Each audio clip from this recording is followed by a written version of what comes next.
My next guest was one of 21 members of Congress to initially endorse Swalwell for governor of California, but then she rescinded her endorsement on Saturday when these allegations emerged and said that if he had not resigned, he should have been expelled.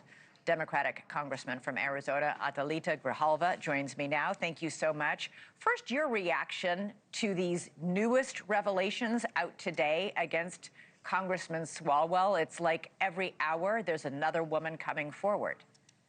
Yeah, I'm glad that he resigned because I would have voted to expel. Now, any kind of criminal misconduct must be met with consequences under the law, and this is the first step in that, in where we are. And it's frustrating to me because I heard some of the dialogue before where we're all sort of cynical about this process and why things take so long to go through an ethics process here in Congress. It is a privilege to be here. It's a privilege to represent over 800,000 people, and people should conduct themselves professionally. But in this case, it doesn't matter who you are, what position you have, or what political party you belong to, you must be held accountable. Your fellow Arizonan, Senator Ruben Gallego, said today, quote, "We all heard rumors about Swalwell for years. He says he regrets not talking to Swalwell about it, not asking him if it was true. I know you're new to Congress, but you're not new to politics. Had you heard any of these rumors about Eric Swalwell?"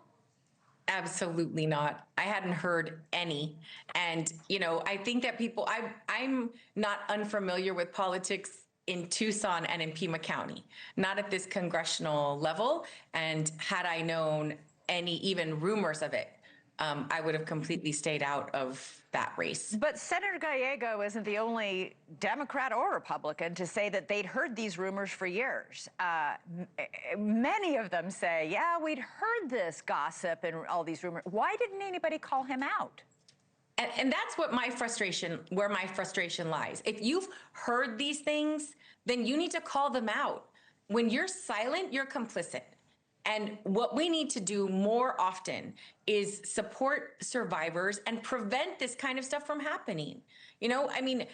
My daughter's 19 years old and she came down to visit me and she's like, I would love to be able to work on the Hill. I think it's great. We have to make sure that this is a safe space for everyone to be able to be a part of this political process that is a foundation in our nation. And we can't do that when we have people that are using their political power to influence and make people feel like this vulnerability that shouldn't happen in a workplace anywhere, let alone here. It doesn't, you are elected members of Congress. We just heard Congressman Corey Mills say, I'm not like Congressman Swalwell or Congressman Gonzalez because I'm not married and the woman that I'm accused of assaulting didn't work for me. I'm sorry. Yeah. Does that mean you belong in Congress? No, I think that's a cop-out. What he just said is just giving him, he's trying to deflect by saying, but I'm not that bad. It's pretty horrible once there is a process. And again, I feel very strongly that there has to be a process. I want to make sure that people are not being dismissed from or having a conversation about being expelled from Congress because of a rumor. But once that is verified and they go through an ethics process, then we have to, I'm completely willing to vote accordingly, do my homework about what everyone has done, and consider expelling if that is the decision that comes before Congress. And what about your fellow Democrat, Sheila Churfless McCormick, who's accused of misusing $5 million in FEMA funds? I don't care what party you are. Again, this is a privilege to be here. So you will vote to expel her if the House Ethics Committee finds this to be true? Yes, it is absolutely something that I will do if that she's found that she's guilty of these offenses. And again, as you mentioned, I've been here a whopping 5 months. So I want to make sure that when I say something, when I say I'm going to do something, I'm willing to back it up, but I have to do my homework and vote accordingly. Yeah, we should say that Congressman Mills denies assaulting his girlfriend. A judge did issue a restraining order against him, ordering him to stay far away from the girlfriend. But the House Ethics Committee is investigating both those congressmen. But here's the frustration. it takes forever. It can take months, even years, for the House Ethics Committee to, come up with a report. And in the meantime, members of Congress are serving with very serious allegations pending against them. And then you wonder why the approval rating for Congress is at 15%, the lowest in more than 15 years. It's because all these members of the body are accused of wrongdoing, and the ethics committee dithers and investigates and takes forever to come up with some sort of report.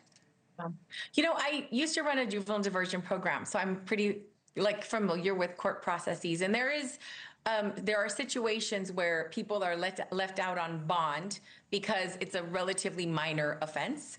And then there's some where there are higher consequences for more serious offenses. I do think that timely justice is important. I do think that the wheels are moving very slowly here. And this is something that I'm just finding out about, as far as how long it takes for these processes to move forward. And I do think that yeah, absolutely. And I do think that there is something to the fact that, people drag their feet depending on what party is in power, right. What party, people are cognizant of votes. But respectfully, it is the greatest privilege of my life. Besides being a mom, this is an opportunity that not many people get. And yeah. I think that we have to be able to look our children in the eye, look our constituents in the face, and say, I'm doing the best job I can, and I'm doing things legally. Yeah. And all of these and things morally, are and ethically, and yes. all the other. Yeah. It would be great to have a higher rather than a lower standard. Absolutely. Democratic Congressman from Arizona, Adelita Grijalva, thank you so much. I really appreciate it. Thank you. All right. Absolutely. Thank you for watching. Subscribe below and download our NewsNation app right now on your phone, and you will get fact-based, unbiased news for all Americans.